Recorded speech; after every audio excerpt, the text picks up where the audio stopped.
Evet, gerçekten Bolu cezaevinde yaşanan olay akıllara durgunluk verecek boyuttadır. Bir insan elbette ki suç işleyebilir. Suç işlemesi onun keyfi muamelelere tabi olmasını gerektirmez. Yani bugün polis devleti ve asker devleti olduğumuzu bir daha bir şekilde ispat etmiş olduk. Bir insan suç işlediği zaman onun cezasını verecek olan adli makamlardır, mahkemelerdir. Fakat maalesef eli sopalı veya da belinde silahı olan insanlar kendilerini infaz memuru veyahut da mahkeme heyeti olarak görüp insanları cezalandırmaktadırlar. Cihan Yeşil'in de insani bazı talepleri gözüne alınmadığından dolayı kendisinin kırtasiye malzemesi veya da bilgisayar talep etmesi ki bunlar bir mahkumun temel haklarıdır, temel ihtiyaçlarıdır belki. Onu vermediklerinden dolayı kendisinin işte disiplin cezası olduğundan dolayı ona bu şekilde bir kısıtlama yapılmasından dolayı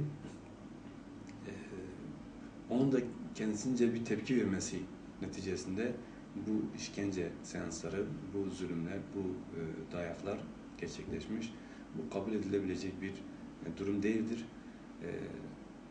Onların yapmış olduğu bu faaliyet, bu hareket, bu işkence olayı eğer farklı bir mahkuma yapılmış olsaydı belki bugün Türkiye ayağa kalkmış, insanlar en üst perdeden seslerini yükseltmiş olacaklardı. Fakat Müslüman şahsiyetli insanlar bu tür haksızlıklara, bu tür zulümlere maruz kaldıklarında maalesef medya ve İslami kesim ve hükümet ve yetkililer kesinlikle bu konuda çok duyarsız ve kendilerini haklı çıkaracak pozisyona girmektedirler.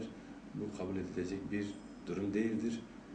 Biz şunu söylüyoruz, Allah'tan korkun, mutlaka yaptığınız bu hareketlerin, bu eziyetlerin, bu işkencelerin hesabını Allah'a vereceksiniz. Bir gün Allah-u Teala sizin yapmış olduğunuz bu zulümlerin hesabını soracaktır sizden. Eğer siz Allah'tan korkmuyorsanız yaptığınız işkencelere devam edin diyoruz. Ama biz Allah'a inancımız, bizim Allah'a olan inancımız Allah'ın adil olmasıdır. Allah'ın adil olduğudur. Allah mutlaka sizin bir gün yapmış olduğunuz bu haksızlıkların cezasını önünüze çıkaracak ve sizden hesap soracaktır. Kısacası yapılan bu haksızlığı, bu zulmü, bu işkenceyi nefretle kınıyorum ve bir an önce yetkililerin bu konuya bir el atmaları ve olayın gerçek yüzünü kamuoyuyla paylaşmaları, müfettişlerin gönderilip bu konunun detaylıca incelenmesini istiyorum. Yerinde tespit ederken böyle bir şeyi gündeme getirirken inşallah bunun anayasal bir güvenceye de bağlar da arkasında da başka bir iktidara gelince de en azından bunu tepelemez, bunu ortadan kaldırmaz, bu insan haklarını çiğnemez yine.